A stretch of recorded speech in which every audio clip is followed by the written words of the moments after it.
The 764 network in Baltimore is taken down, and FBI agents do double and triple duty all the time. I'm reclaiming my time. You told Senator Durbin yesterday you didn't know about it, so your testimony is inconsistent today.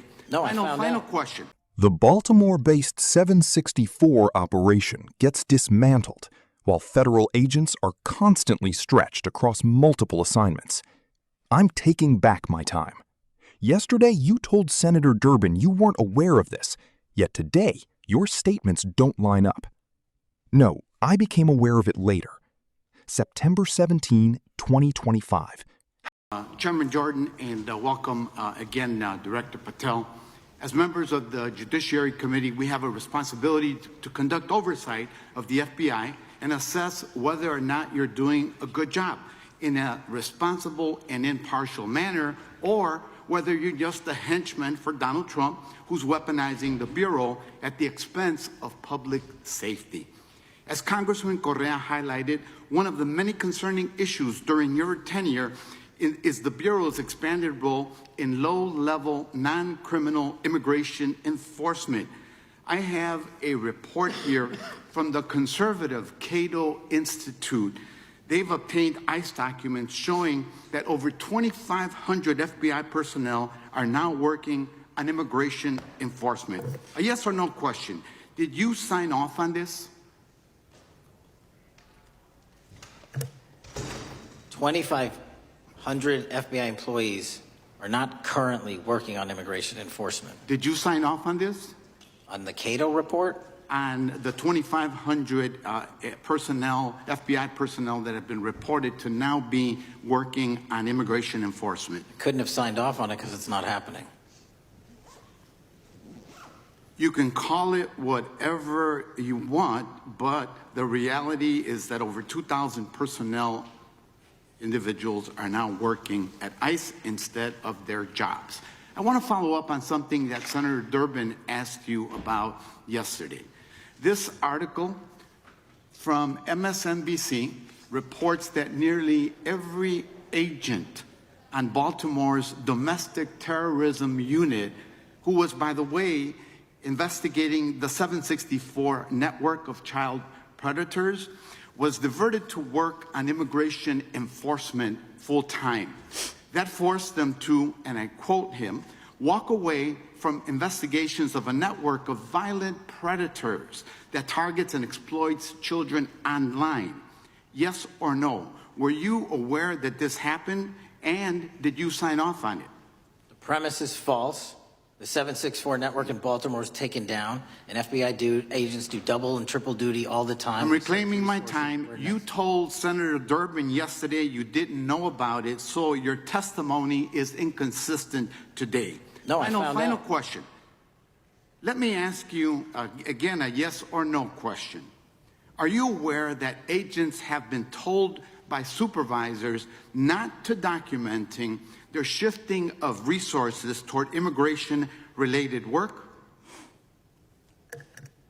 That's a literal another falsehood. It's impossible to move a human being without documenting that work.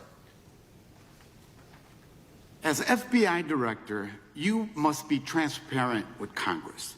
You need to provide us information about how many agents have been diverted to non-criminal immigration enforcement, why the Baltimore unit was dismantled, and whether there's a cover-up of what's happening under your leadership.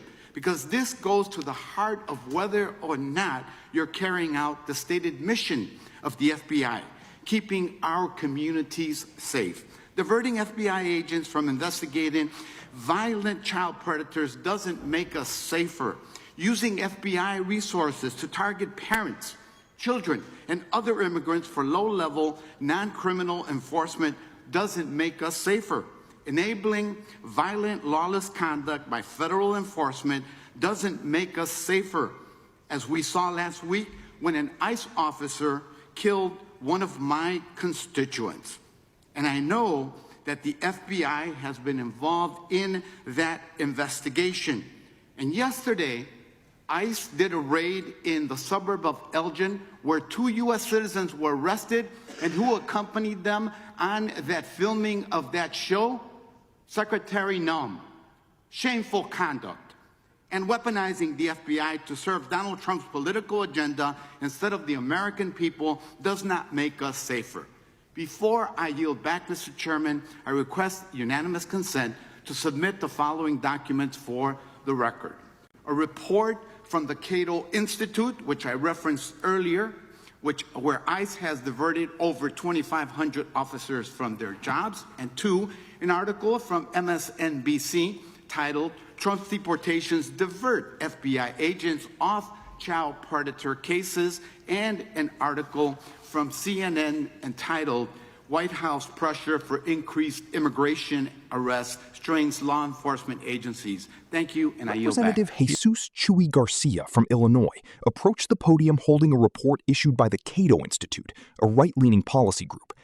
The findings relied on internal ICE records acquired by the organization. According to that material, more than 2,500 FBI staff had been reassigned to immigration-related duties. Garcia posed a direct, binary question. Thank you, Chairman Jordan, and welcome back, Director Patel.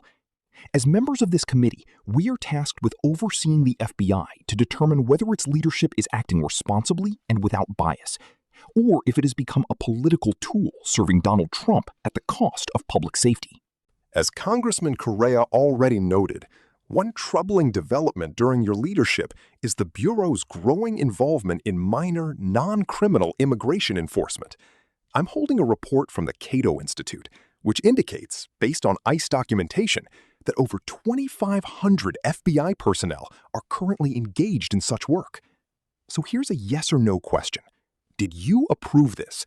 There are not 2,500 FBI employees assigned to immigration enforcement right now. Did you authorize it? The Cato report, the claim that 2,500 FBI personnel are now handling immigration enforcement tasks. I couldn't approve something that isn't actually taking place. You can label it however you want, but the reality remains that thousands of individuals are now stationed at ICE instead of performing their original duties. I want to revisit a point raised by Senator Durbin yesterday. An MSNBC report states that nearly the entire domestic terrorism squad in Baltimore, previously investigating the 764 child exploitation network, was reassigned full-time to immigration enforcement. This shift forced them, quoting directly, to abandon active investigations into a violent online network targeting children. Yes or no? Were you aware of this, and did you authorize it? That premise is incorrect.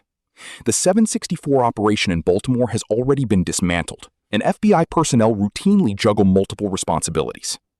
I'm reclaiming my time. Yesterday, you told Senator Durbin you had no knowledge of this. Today, your explanation is entirely different. Final question. Let me be clear. Are you aware that agents have reportedly been instructed by supervisors not to formally document the reallocation of resources toward immigration-related assignments? That claim is completely false. It's not possible to move personnel without creating a record of that action. As director of the FBI, transparency with Congress is not optional. You must provide clear data on how many agents have been reassigned to non-criminal immigration work, explain why the Baltimore unit was broken apart, and clarify whether any attempt has been made to conceal these decisions under your leadership. Because this issue goes directly to whether the FBI is fulfilling its core mission, protecting the public. Pulling agents away from cases involving violent child predators does not improve safety. Redirecting federal resources toward parents, children, and immigrants over minor non-criminal violations does not improve safety. Allowing unchecked misconduct by federal enforcement agencies does not improve safety, as demonstrated last week when an ICE officer fatally shot one of my constituents. I understand the FBI is involved in that investigation. And just yesterday, ICE conducted a raid in Elgin, a Chicago suburb, where 2 U.S. citizens were detained. And who was present documenting it? Secretary Noem. That behavior is disgraceful. Turning the FBI into an instrument of Donald Trump's political agenda instead of serving the public interest does not make this country safer. Before yielding back, Mr. Chairman, I request unanimous consent to enter several documents into the record. First, The Cato Institute report I referenced, detailing how ICE has reassigned more than 2,500 personnel. Second, an MSNBC article titled "Trump's Deportations Divert FBI Agents Off Child Predator Cases." Third, a CNN report discussing how White House pressure for increased immigration arrests is straining law enforcement resources. Thank you. I yield back. Here's what unfolded. Garcia opened with a straightforward inquiry. Did you authorize the reassignment of 2,500 FBI personnel to immigration enforcement? Patel responded by rejecting the numbers outright. Garcia pressed again, asking whether approval had been given. Patel replied that he could not approve something that does not exist. That response sidestepped the yes or no structure of the question. Next, Garcia turned attention to Baltimore. An MSNBC report indicated that nearly the entire domestic terrorism unit, specifically tasked with investigating the 764 network, a dangerous online group exploiting children, had been reassigned to immigration duties. According to that reporting, the reassignment forced agents to abandon ongoing investigations into violent predators targeting minors. Garcia asked whether Patel knew about this and whether he had authorized it. Patel dismissed the premise as untrue, stating that the 764 network had already been shut down. He added that agents frequently manage multiple assignments. Garcia immediately reclaimed his speaking time and highlighted the inconsistency. The previous day, Patel told Senator Durbin he had no knowledge of the situation. Now, he was asserting that the scenario was false and that the network had already been dismantled. Those positions do not align.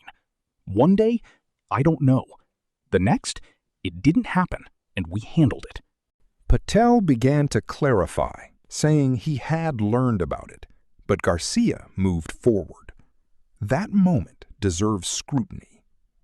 If Patel only became aware between the Senate hearing and the House session, then his earlier testimony lacked completeness. If he had prior knowledge, then his response to Durbin avoided the truth. In either case, the two statements cannot both be accurate. Garcia then broadened the argument. Removing agents from investigations into violent child predators does not enhance public safety. Allocating FBI resources toward low-level immigration enforcement does not enhance public safety. He then pointed to a concrete example. The previous week, an ICE officer killed one of his constituents, and the FBI is now involved in that case. He also referenced a raid in Elgin, where ICE detained 2 U.S. citizens, accompanied by Secretary Noem, with the operation appearing to be filmed for media purposes. His conclusion was direct. Using the FBI to advance Donald Trump's political objectives rather than prioritizing public safety undermines the mission of the agency. Garcia submitted 3 documents into the official record: the Cato Institute report, the MSNBC article on diverted FBI resources, and a CNN report detailing mounting pressure on law enforcement tied to immigration enforcement. 3 independent sources, 1 conservative and 2 mainstream, all pointing to the same trend. Patel's stance is that none of it is occurring. Yet within a single day, his explanation regarding Baltimore shifted. And now, those documents are formally part of the congressional record.